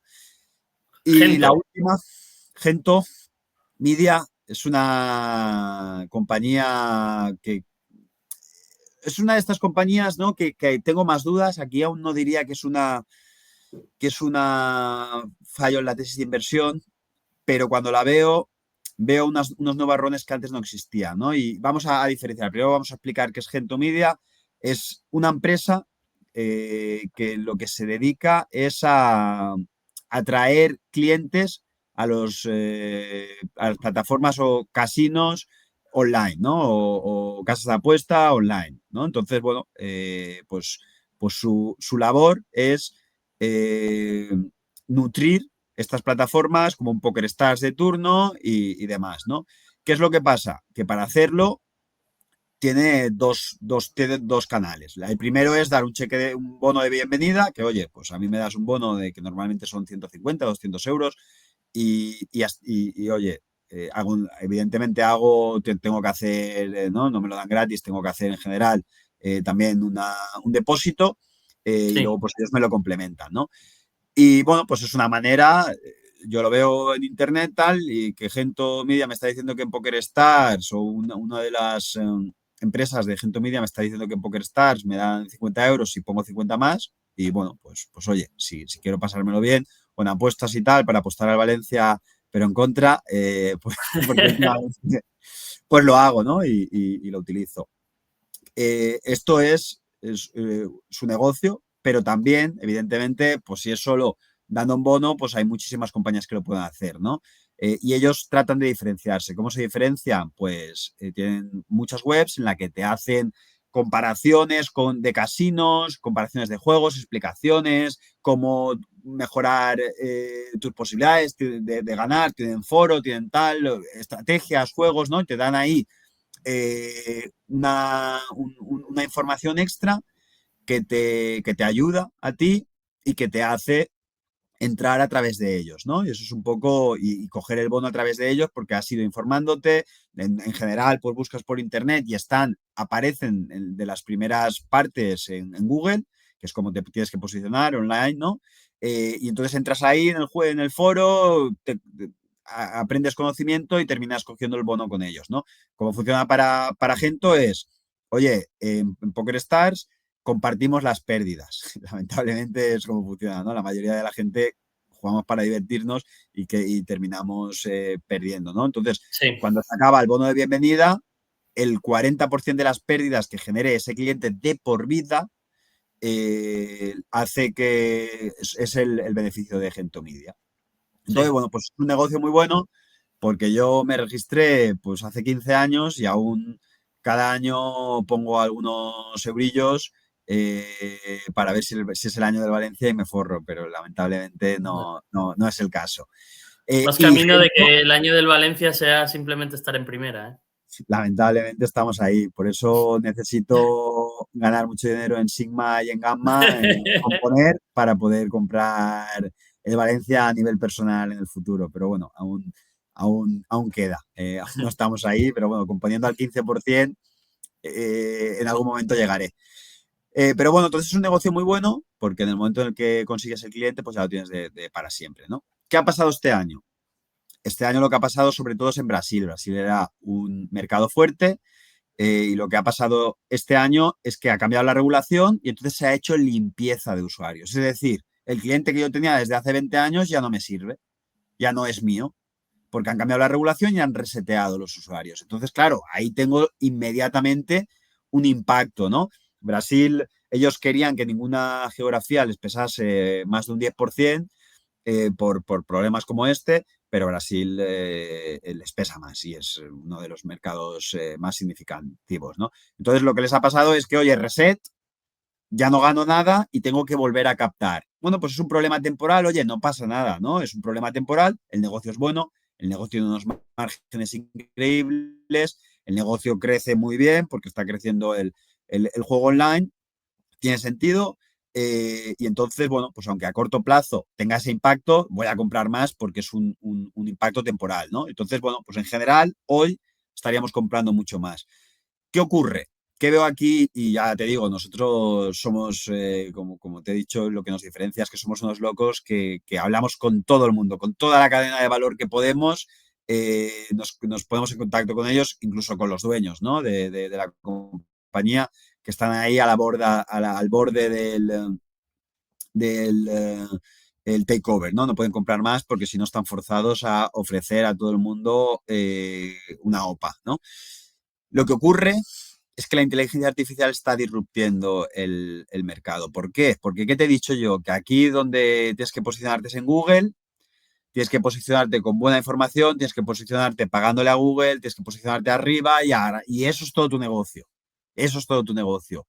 ¿Qué es lo que pasa si yo empiezo a preguntarle a ChatGPT comparaciones de casinos, bono de bienvenida, cosas así, y le pregunta a la IA, a la inteligencia artificial, en vez de ir a través del foro de Gentomedia, que te cargas el negocio completamente, ¿no? Entonces, claro, ahí hay una cosa que aún no está impactándoles mucho, pero que sí ya está impactándoles algo en crecimiento, ¿no? Y que si crece, les destroza el mercado. Y sí que es verdad que, oye, esto es un cash cow sobre lo que ya tienes montado, no tienes problema, pero aquí si no creces, mueres, ¿no? Y entonces, claro, hablamos con ellos, con los dueños, comparten con nosotros esto y dicen, ellos, su respuesta es, joder, la inteligencia artificial se nutre de nosotros. O sea, ChatGPT no se inventa las cosas, las busca en su universo y está realmente contando lo que nosotros estamos contando sin darnos el crédito, porque sí, te sale el enlace ahí tal, pero que no lo pincha ni Dios, ¿no? Tú ya has leído en resumen lo que querías y además en español, ¿para qué te vas a meter ahí en inglés o en el idioma que sea, en sueco o lo que sea, a buscar, depende de la plataforma, a buscar, ¿no? Entonces lo que decía es, oye, si yo desaparezco y dejo de poner la información, ChatGPT tampoco va a tener información de los nuevos juegos, de los nuevos casinos, de los nuevos tal. En algún momento ChatGPT me tendría que pagar y yo, suerte. O sea, sí, sí, pero suerte. Es como la gente que le pide a Google mucho tiempo las de las noticias, oye, me tenéis que pagar, ¿no? ¿Cómo me vais a pagar? Pero claro, es que Google al final te dirigía realmente sí, el titular y tal, pero te dirigía, ¿no? Y terminaba entrando en el Financial Times, en expansión, en lo que sea. Aquí literalmente te lo quita. Entonces, ah, no sé, no sé, tenemos una posición muy pequeña, creo que los próximos, creo que va a mejorar, versus de aquí, ha tenido un buen rally recientemente, creo que es porque los resultados van a mejorar versus lo que me estabas presentando, porque lo de Brasil ya empiezas a aportarme, ¿no? Empiezas a volver a construir cartera, usuarios nuevos, pero claro, a largo plazo tengo dudas. Entonces es una posición entre que el fondo ha crecido mucho, es más ilíquida y no tenemos la tesis de largo plazo tan clara que, oye, pues está ahí y no sé si será error de inversión, pero ahora sí que es verdad que tengo dudas, no del impacto temporal, insisto, estaría comprando mucho, sino de esta visión más de largo plazo y que intentamos huir de todo aquello que pueda impactar en la IA y ni tenemos inteligencia artificial porque están haciendo cosas locas que lo vamos a ver en los próximos años, que no tienen ningún sentido. Además, ahora ya, cada uno comprándose al otro, dándole dinero en ampliación de capital para que me compre chips, dándole, o sea, unas relaciones más que extrañas, estás, creo que silenciado. Unas Sí, que relaciones. te decía que eso va a acabar como el Rosario de la Aurora, ¿eh? Y además que están todos invirtiendo muchísimo, pero es mucho, no, muchísimo Sí. en tecnología que cambia del día a la mañana y que toda tu inversión puede, ayer leía que Tencent ha publicado un nuevo paper, que prácticamente deja en nada cómo se están desarrollando ahora mismo los modelos y que tendría y que cambia completamente todo el ecosistema, ¿no? Entonces, todo lo que has invertido ahora, haces, no todo, pero una parte importante, haces literalmente impairment, ¿no? Porque no lo vas a materializar nunca en el Sí. futuro. Entonces, yo es que un mercado que se mueve tan rápido, que invierten tantos, porque no es uno que está invirtiendo, No, que todos. los beneficios no los veo claros porque cómo vas a monetizar, o sea, que va a ser la bomba, está claro, pero cómo vas a monetizarlo es como pensar que Telefónica, y es verdad, es así, y es porque subió Telefónica, se iba a forrar con la entrada del Internet. Y es que es verdad, porque Telefónica es el que nos da, Telefónica, hablo de Sí, Telefónica de todas ellas, ¿no? sí, Y sí. entonces Telefónica llegó a niveles que, porque claro, Telefónica y eso que ni pensábamos en el smartphone, en tener Internet en el El bolsillo. móvil. Pero claro, nos iba a dar la herramienta del futuro. Todas las empresas iban a utilizar esto, todos los usuarios individuales, y así ha ocurrido. Pero Telefónica, mirar por favor dónde está, ¿no? Entonces, sin decir que es lo mismo, ojo, porque esto va a ser el futuro, va a ser una revolución 100%, pero que lo vayan a monetizar estos con las inversiones que están haciendo, buah, a mí me da un No lo pánico, tiene que monetizar necesariamente quien está realizando las inversiones, ese es el tema. Lo como le pueden pasó a monetizar otros. Telefónica, como le pasó a Nokia, que Claro. desplegaron todo y al final, por las rentabilidades que han tenido, pues mirarlas desde el 2000. Nokia solo la parte de redes, ¿eh? No la parte de Sí, sí. teléfonos, que es otro rollo. Entonces, yo, ¿qué veo? ¿Cómo invierto? Tengo que tener catalizadores o tengo que tener ideas de corto plazo, tienen que funcionar en el corto plazo, hablando de corto plazo, 12, 24 meses, 36 meses, cosas que creo que puedan funcionar, a veces tarda un poquito más, a veces tarda un poquito menos, pero la tesis tiene que estar en línea, ¿no? Sí. Como lo de Cosmos va en línea, oye, pues el ruido del petróleo y tal, pues no lo controlas, pero aquellos están ejecutando en línea y en el momento que mejore, pues tirará, pero tienes también que tener esa visibilidad de largo plazo de saber que no estás metiendo la pata.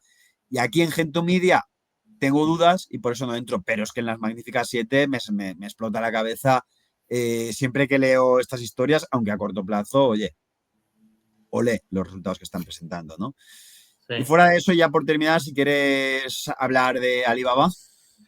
Sí, no, comentar lo que tú dices de esto me parece muy, muy interesante, todo el tema de la IA, porque yo sí creo que va a ser una revolución, pero no necesariamente creo, como tú dices, que es un apunte muy bueno que haces, que los que se están gastando ahora por decenas de miles de millones la pasta sean los que van a recoger los frutos de eso, ¿no? Y había un documento, un artículo muy bueno de Cupi, ¿sabes? De Cupi sobre eso, que él decía como que le volaba la cabeza y que él echaba números y decía que tenía que haber de ingresos, ya solo a partir del año que viene, más de 300.000 millones de dólares en ingresos de la parte de IA de todas esas empresas para poder ser mínimamente rentable, ¿no? Y una de las cosas que comentaba es, yo al principio todas estas inversiones las estaba depreciando a 10 años y un poco lo que tú decías de Tencent, dice, hablando con expertos y tal, me doy cuenta que es un dinero que tienes que depreciar a 5 años. Claro, es que eso es una barbaridad.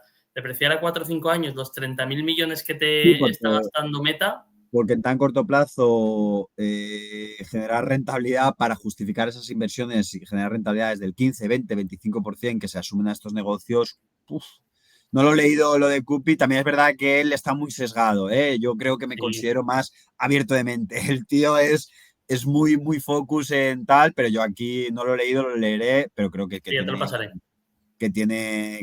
o sea, es lógica, o sea, son, aquí no sabemos el futuro, es poner las probabilidades a favor. Cuando estás invirtiendo tanto, cuando hay tantos competidores y cuando es tan difícil de monetizar, uf, yo qué sé. A Sí. corto plazo sale, pero yo no sé. Yo, sobre todo Meta, es que Meta no tiene ni la parte del cloud, está invirtiendo a saco para mejorar la publicidad, ¿no? La profundidad de Sí, publicidad, pero pero es que esas eso es inversiones tan limitado, ¿no? Y la aceleradas, pregunta, sí, a mí, o sea, ojo que no soy tampoco ningún experto, ¿eh? Pero esto va pero me he informado y hemos estado hablando con gente del sector y tal, y yo las probabilidades no las veo a favor, ¿no? Entonces, bueno, no estamos ahí.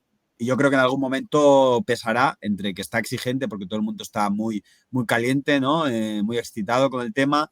eh, y que las inversiones, pues en algún momento pararán, mientras no paren, pues sí que seguirá funcionando. Pero yo creo que, y lo he dicho antes, que tiene sentido, oye, tener tu parte que tienes que tener y no hacerme caso, porque yo también estoy sesgado, ¿no? Porque creo en lo mío y tal, pero tener claro. tu parte indexado, pero tener también esa rama de gente que está invirtiendo en cosas diferentes, porque no vaya a ser que de repente te encuentres en 15 años, que lo hemos visto, en 15 años flat, ¿no?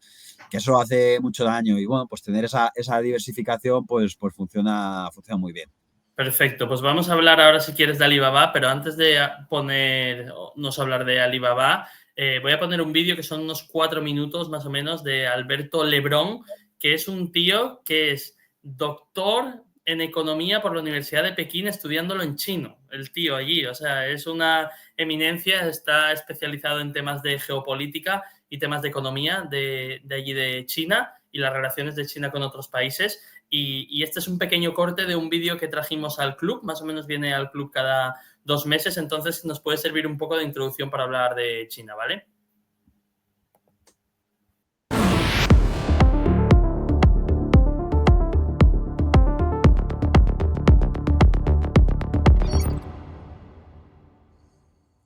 Y si nos fijamos en qué dos sectores están monopolizando los beneficios de las empresas industriales chinas, vemos que son manufactura de equipo y bienes para consumo. Hemos hablado antes en ventas minoristas de los bienes para consumo. Es decir, que eso está siendo el primer rubro, que hay que estimular el consumo interno aquí, ¿no? Que hay que equipar las casas. Bueno, pues junto con la manufactura de equipo, que esto también es importante para el desarrollo industrial desde China hacia afuera, pues estos dos rubros son el 50% de los beneficios, ¿no? Ya no son las materias primas ni otras manufacturas de bajo valor añadido, ¿no? Distribución y transporte de electricidad son una décima parte de los beneficios, ¿no? Que eso es básico como infraestructura para que funcione cualquier economía, sino que se lo diga en Alemania. Otro sector al alza, maquinaria eléctrica y manufactura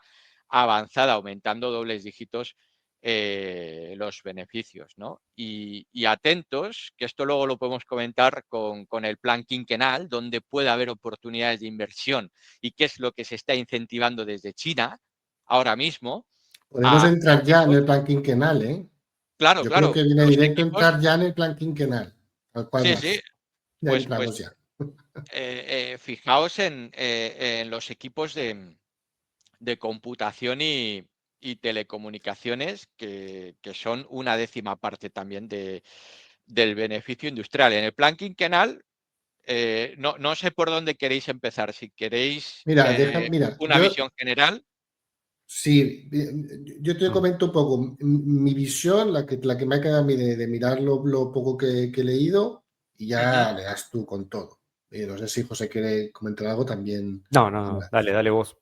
Yo, Alberto, lo que he visto es una continuación lógica del anterior plan quinquenal. Es decir, se han establecido unas metas, mayoritariamente se han logrado, y ahora viene el paso siguiente. Básicamente, las anteriores metas eran ponerse al nivel de Estados Unidos en prácticamente todo, y ahora estamos entrando en el nivel de, ahora en estos próximos 5 años nos hemos de poner por delante, en muchos aspectos.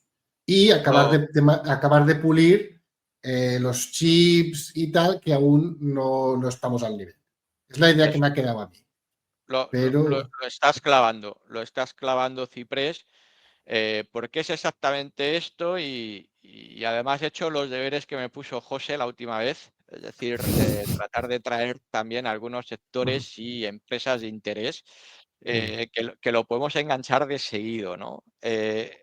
Por decirlo de una manera general, efectivamente, en lo que es la cuarta sesión plenaria del Comité Central del Partido Comunista de China, acordaos de aquella famosa tercera sesión plenaria del 79, ¿no? Con Deng Xiaoping, cuando China pone las bases para convertirse en la primera potencia manufacturera del planeta, ¿no? Con las zonas económicas libres de Shenzhen y Xiamen, ¿no? Pues esta cuarta sesión plenaria también va a pasar a la historia. Pues, Alberto, la tercera sesión yo creo que es un evento que ha marcado la historia de la humanidad, del que la mayoría de gente occidente no es consciente. Eso fue una locura, lo que pasó ahí. Esta va a ser igual. ¿Sí? Esta va a ser igual, sí. Vamos a dejar esto grabado. ¿Por qué? Por una cuestión que comentabas antes, Ciprés. El 15º plan quinquenal, en realidad, desde la perspectiva de China, se está analizando junto con el 14º y el 16º. Es decir, esto es un plan no de 5 años, sino de 2020 a 2035.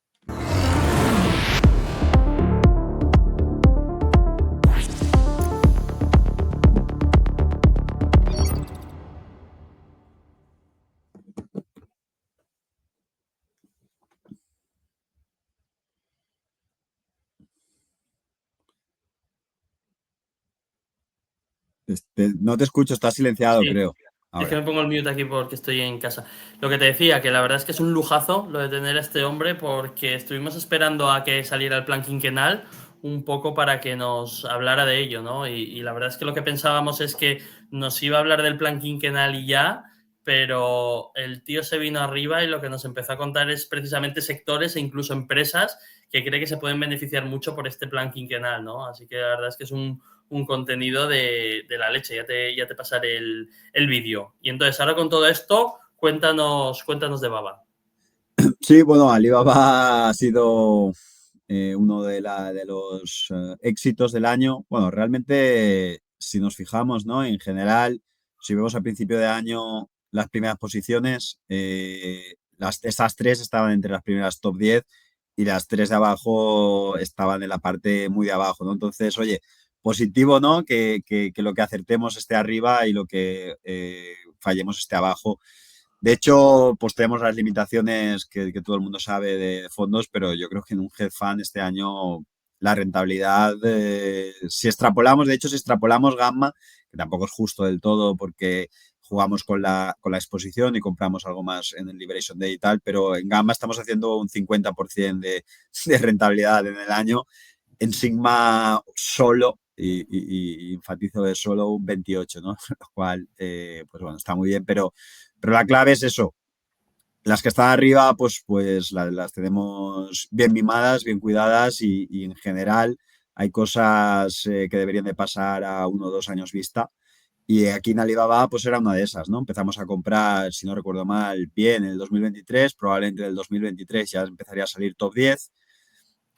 Nos quedamos, pues cara de tonto, hasta mitad del 2024, 1 año y medio con todo el mundo saliendo del barco. Aquello ya ni subía ni caía, estaba ahí abandonado, literalmente cotizando entre 70 y 90 y ahí se movía.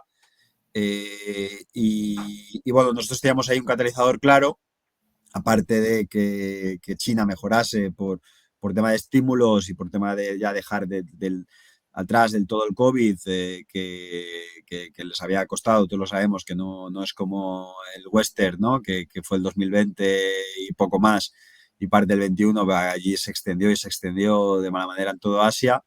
Pero el catalizador era que ellos habían comprometido a que en su parte de e-commerce, China, que era realmente en ese momento el 100% del beneficio operativo, a día de hoy sigue siendo también la mayor parte, pues que iban a empezar a crecer a doble dígito porque habían estado haciendo unas inversiones un poco para ponerse al nivel que debían tener y que la competencia les había arañado algo sobre todo Temu, ¿no? Que la conocemos aquí, Temu. Sí.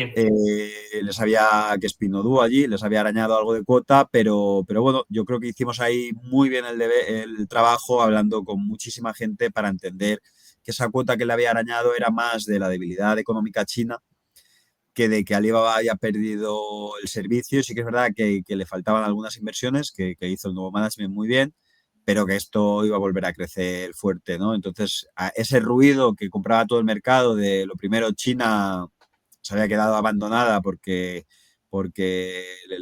la presidencia no quería que ganases dinero en inversiones, eso lo rebatimos con conclusiones muy claras. Y lo segundo, que era no solo un tema macro, sino además era un tema micro de Alibaba, de que, oye, de que su plataforma se había quedado obsoleta y de que empresas como Temu pues le habían arañado mucho cuota de mercado y va a seguir así. Entonces Alibaba se iba a quedar muerta para siempre, ¿no?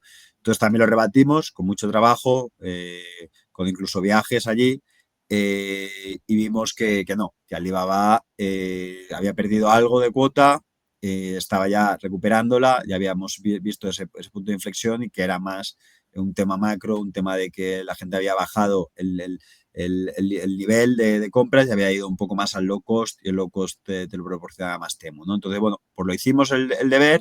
Cuando haces el deber, y teníamos más o menos claro que en el 25 iban a pasar cosas de la parte del punto de vista del e-commerce, y cuando haces los deberes, inviertes pues una buena empresa, pues mucho tiempo cara de tonto, y de repente, pues desde septiembre del año pasado a este año, ya el año pasado recogiendo al final de año una parte importante, pues ha doblado, ¿no? Sí, ha doblado, literalmente, pues sí. Yo creo que estaba en 80 o algo así, pues en un año ha doblado, ¿no? Year to date, pero también el año pasado que ya recogimos, insisto, pues una parte importante.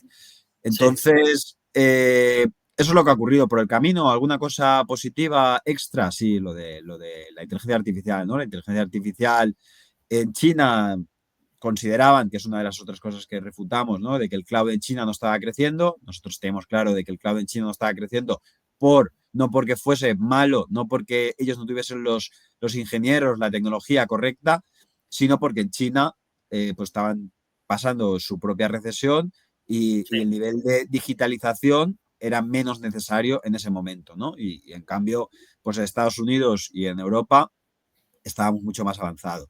Aquello cambió, además con la inteligencia artificial le da ese empujón desde el punto de vista también gubernamental, ¿no? De que, oye, tengo que ponerme las pilas, voy a empujar, como hacen los chinos, que los dirigen, ¿no? Con subvenciones, y no directamente a Alibaba, pero a todo el ecosistema y clientes. Entonces, bueno, pues aquello empezaron con el DeepSeek y tal, que nadie se lo esperaba. La gente simplemente empezó a decir, oye, que aquellos también tienen tecnología buena, que no es solo aquí una cosa de las 3 compañías magníficas, ¿no? De que aquellos también tienen. Entonces, bueno, pues también ayudó a mejorar el feedback, luego también pues la Trump-China, Trump-Xi, que yo creo que mucha gente esperaba el mismo playbook que la primera etapa, y es que Sí, China dependía mucho de Estados Unidos y Estados Unidos le dijo hola y China tuvo que atender, ¿no? Pero claro, sí, chino le puedes pillar una vez, como a todas las personas nos puedes pillar una vez, pero no me vas a pillar dos. Entonces, ¿qué hizo China? Prepararse muy bien para que no le volviese a ocurrir, ¿no? Y ahora claro, tenía todas las armas para poderle luchar de tú a tú. Y si te fijas en la declaración última que ha habido, tienen los impuestos más bajos junto con Reino Unido y junto con Japón. Entonces, sí, ojo, ¿no? Que eso no es porque Trump es tonto, es porque sí, Xi ya sí, tenía las armas, porque me pillas en el 2017, pero no me puedes volver a pillar en el 2025, ¿no? Entonces, bueno, a términos yo creo que ha mejorado mucho la macro, aún está un poquito floja, pero oye, va saliendo. Eh, y creo que las otras líneas pues ya están atadas, ¿no? En el cortísimo plazo pues se han puesto a invertir un poquito más en el instant delivery que se llama, sí, que es pues menos de una hora, menos de 2 horas que te llegue, y ahí pues han tenido que hacer una inversión que no va por CAPEX, como lo que estábamos hablando, pues si fuese por CAPEX, todo el mundo contento porque llega a P&L por depreciación y como el free cash flow a nadie le importa, solo la gente solo le importa el beneficio contable, pues sí, perfecto. Pero en este caso, como son descuentos, como es inversor en riders, como es desarrollo I+D, pero de la app, por pues OPEX, va todo OPEX, va todo OPEX. claro, Entonces no tienes CAPEX, pero tienes OPEX. Cuando tienes OPEX, el ya, beneficio cae. Cuando el beneficio cae, la gente se asusta. Cuando el free cash flow se desploma, que es lo que le está pasando a todas estas, ningún problema, porque el beneficio va para arriba, porque además claro, es lo que tú has dicho, ellos amortizaban, hace 2 años amortizaban los servers o determinadas herramientas a 4 años y dijeron, oye, el auditor me dice que esto no es a 4 o a 3 años y le añadieron 2 años más. Entonces el sí, sí, beneficio, boom, de repente te sube aún más porque claro, ese mismo gasto lo periodificas, lo repartes entre más años. Pues a claro, correr. Entonces, bueno, pues esos detalles hay que estar al loro. Y es algo que nosotros pues sí que vemos con cariño porque en el corto plazo no impacta, pero en el largo plazo sí que pesa, ¿no? Entonces, bueno, pues tienes ahí ese impacto temporal, pero que este trimestre que publicarán dentro de 2 semanas, pues tendrás ahí algo más de ruido y beneficio contable malo y a partir de ahí ya empieza a mejorar. Pero yo creo que el mercado ya ha cambiado la dinámica y ha entendido algo más, que esta compañía no es ese Kodak de la vida, ¿no? Ese Nokia de la vida, esa empresa que ha sido gigante, pero que se ha quedado dormido en los laureles y está muriéndose porque no ha innovado. No, ya lo tienen claro y por eso pues está ahora mismo donde está. Y es un poco la empresa, ¿no?, que quería destacar. Zegona sigue funcionando muy bien, es Vodafone España, la llevamos aquí, no hay novedades prácticamente desde entonces. Han hecho los deals como tenían que hacerse y estamos esperando a que recompren, a que paguen el dividendo que servirá para recomprar el 70% de las acciones que están aún en manos de Vodafone Group. Y en función de ahí, pues yo creo que el año que viene ya se limpiará la estructura y la gente empezará a valorar su negocio sí, en términos de crecimiento de su negocio real, ¿no? Y se acabará, aunque tienen aún una pata con Arranco, pero es un poco más compleja, se acabará la parte financiera y yo creo que incluso pues en ese escenario aún tenemos un upside interesante, valorando, ya limpiando todo, hay que limpiarlo para que quede más claro y que la gente ya compre una empresa defensiva, una teleco, ¿no? No una sí, historia como ha sido hasta ahora. Y Ama Group, que también la comenté, está funcionando exactamente en línea. Es que si vemos la presentación, pues de hecho están en números un pelín por encima, sí, y es ese playbook que explicamos, o sea, no hay mucho más que comentar. Es una empresa un poquito más pequeña, que va a tirones, igual se queda mucho tiempo muerta y luego vuelve a aparecer y bueno, pues estamos muy positivos en las tres siguen teniendo un peso relevante porque a pesar de que han funcionado muy bien, aún creemos que tiene algo más, pero bueno, en la cartera ya hemos ido incorporando cosas nuevas, Cosmos que no existía, Serica que no existía, CMB Tech que no existía, Pluxee que no existía, y la parte de arriba aún, bueno, Golar el año pasado no estaba, este año está porque bueno, el riesgo recompensa, y las otras sí que llevan un poquito más de tiempo, pero es eso, depende del precio, depende de los fundamentales, sobre todo las 10 primeras posiciones que suelen pesar el 50% del fondo, pues Sí. vamos moviéndolas. Y es un poco lo que quería comentar. La verdad es que es una cartera que a mí me parece muy interesante. Bueno, Golar, estoy contigo de que a estos precios... lo gracioso es que se moviera con Argentina cuando lo poco que la Golar actual estaría impactada por eso, ¿no? Pero al final el mercado va lo que son las cotizaciones por el ruido que le da la gana, ¿no? Entonces eso es una realidad y luego veo que seguís bastante optimistas también con Grifols, ¿verdad? Sí, la verdad es que sí, o sea, el negocio está mejorando mucho, han presentado ahora unos resultados muy, muy buenos. En Q4 el comparable es más complejo, pero sobre todo el Forex, porque Grifols tiene la mayor parte del negocio en Estados Unidos, ¿no? Entonces, el Forex les impacta algo más en términos de EBITDA, pero si vemos en términos de free cash flow o en términos de apalancamiento, no, porque claro, te impacta en términos de EBITDA, pero también en deuda, porque lo tienes hedgeado naturalmente. Es decir, si yo tengo el beneficio de un sitio, tengo la deuda de un sitio. Lo que no tiene sentido es tener el beneficio en dólares y la deuda en euros, porque cuando va mal la divisa te pega una hostia espectacular, ¿no? Ahí lo tienen bien hedgeado. Entonces significa que en apalancamiento no afecta porque cae el EBITDA y cae también la deuda, ¿no? Pero en EBITDA, cuando consolidas, son más dólares, pero al consolidarlos en euros son menos porque el tipo de cambio pues, se ha depreciado un 10%, ¿no? Entonces, en beneficios, que también tienen gastos de intereses y tal, no cambia, en apalancamiento no cambia, en free cash flow no cambia, que tienes también las inversiones de CAPEX y los intereses en dólares que te hedgean naturalmente, pero en EBITDA sí, como el mercado ve el EBITDA, pues, pero vamos, en términos absolutos, sigue cotizando por debajo de 10 veces EBITDA, es un negocio que debería estar cotizando a 13, 14 veces EBITDA. Además, porque aún tiene algo de deuda, pasar de 10 a 13 no es subir un 30%, porque el equity sube mucho más. Claro. Está generando bien de caja, como 400 millones. Yo creo que ya está haciendo ese track record para ir mejorando la percepción de la gente y se pondrá en valor más pronto que tarde.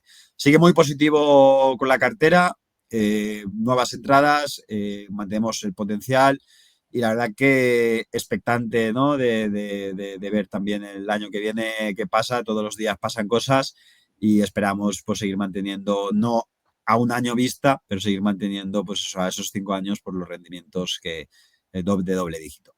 Bueno, de momento vamos a acabar bien este año, que va muy bien, pero vamos a cerrarlo igual de bien que va.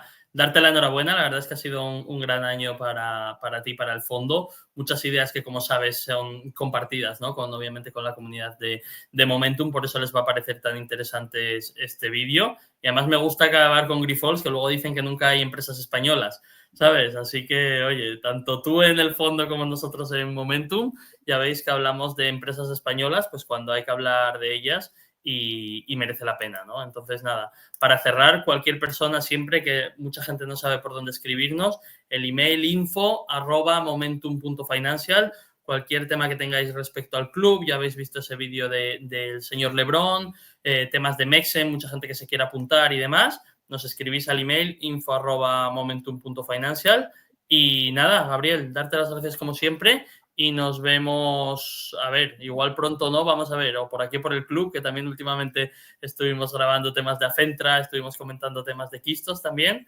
así que darte las gracias como siempre, ¿vale? Perfecto, nada, encantado, estamos en contacto. Un abrazo.